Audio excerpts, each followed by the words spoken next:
So the very first topic I am going to talk about is one of the most important parts of grant writing, and that's guidelines. And we call it guidelines of gold for a very good reason, because without them you can't write a funding application, and without knowing them well you can't write a good funding application. So hands up if you've written a funding application before and you haven't really sat down and studied the guidelines document. You've just raced in, opened the application and started typing out. I think, a lot of us are guilty of that. So it's fairly common for people to kind of skip through them or go straight to the application without really reading the guidelines first. So why bother? What's the point? Okay, so there's a number of reasons to do this. First and foremost, they're going to tell you whether your organisation is eligible to even apply. So I've deliberately picked out in front of you there an extract from our council's guidelines document. And in our council guideline document, the very first heading there is, am I eligible to apply? And so for this one, you have to be a community-based, not-for-profit organisation based within the Western Downs Regional Council area. Very, very simple.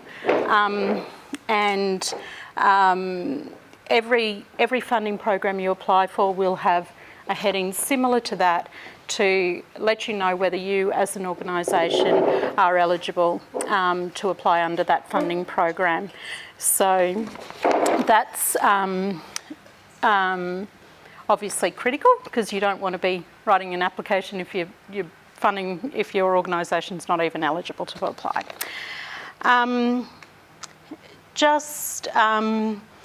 Also consider that these guideline documents might have an overarching policy type document, depending on who you're applying to.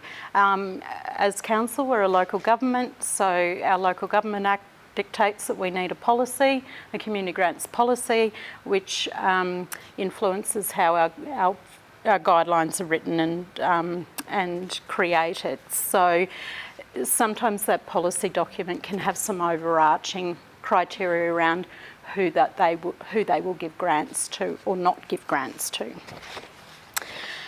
So obviously the guidelines will also importantly tell you who's not eligible, which is down the bottom here on council's programs. For us, for instance, as an example, we're not going to be funding government agencies, so departments of local, state or federal government.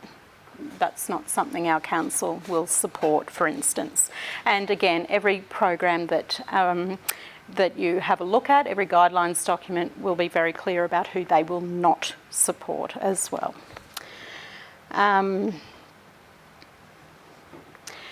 They'll also tell you very specifically about whether there's particular projects or events, activities that they will or won't support.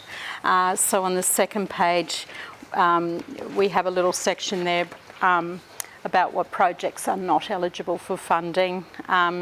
Like we won't do uniforms for a sporting team, for instance. So there's no point in trying to apply under one of our programs to get your football jerseys funded from us, because we won't do that.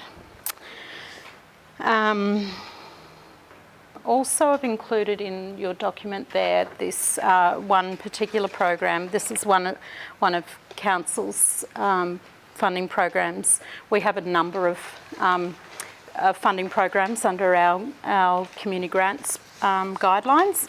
The community projects program is one of those more popular ones that we run.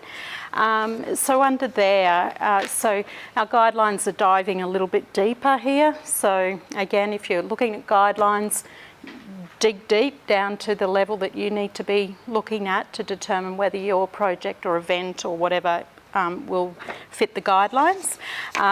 So for our projects program, we're talking very specifically there about what we will and won't fund under this program.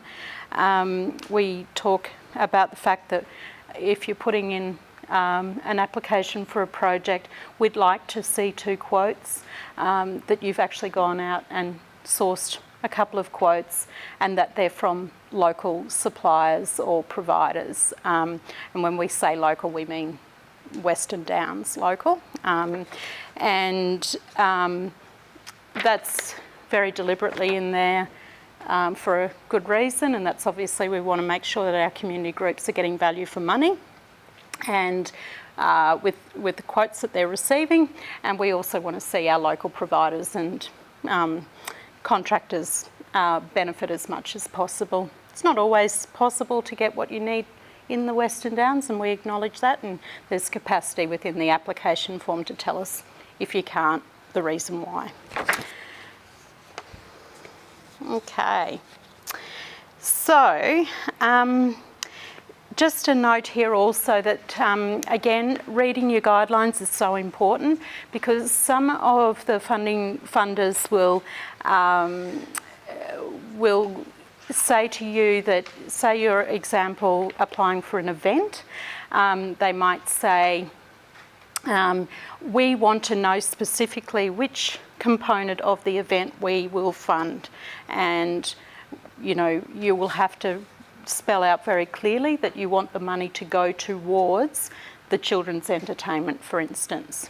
Other funders will say, we don't mind, we just are happy to support the event as a whole. We'll give you the money and you can put it towards whatever component of the event you need it to go to. So be very careful when you're reading your guidelines, pick up on those sort of those little things that can make a big difference when you get to doing your budget and your financial requests in your application. Okay. So before you start even considering writing your funding application, ask yourself, does my project or event or activity, does it really meet the guidelines? And Kate will dive a little bit deeper into this a bit, later on as well. You don't want to waste your time writing an application if it doesn't really fit, because they will receive hundreds of applications.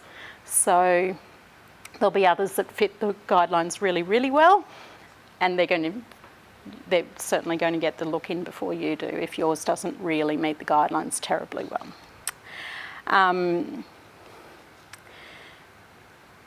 I guess a little tip that I do use is I have a look at the guidelines, read them, and have a think about my project or my event, whatever I'm applying for. And I sit down and go, can I write 3 sentences on how my project addresses the guidelines? If I can't think of 3 sentences to say how I meet those guidelines, I'm kind of thinking that maybe it's not a good fit. I'd have to really sit down and have a look at that. Okay, so maybe try that as a bit of a rule of thumb.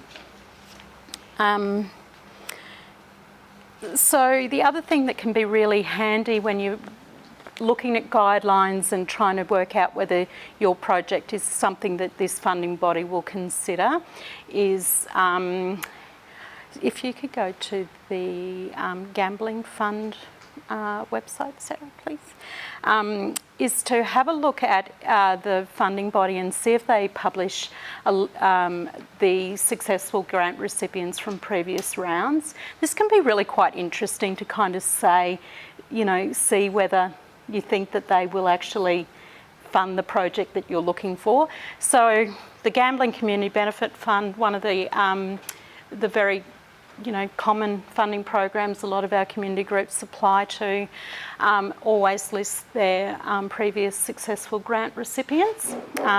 Have a look at it.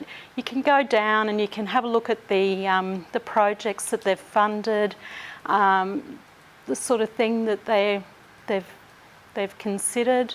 You might find a similar project on there to the one you're considering, and that's kind of a pretty good indication that that that funder would consider your application. Okay, so that's just a bit of a bit of an idea if you're having a look. So that's where I'm going to leave the topic of guidelines for now, because Kate does sort of talk a little bit more about this later on.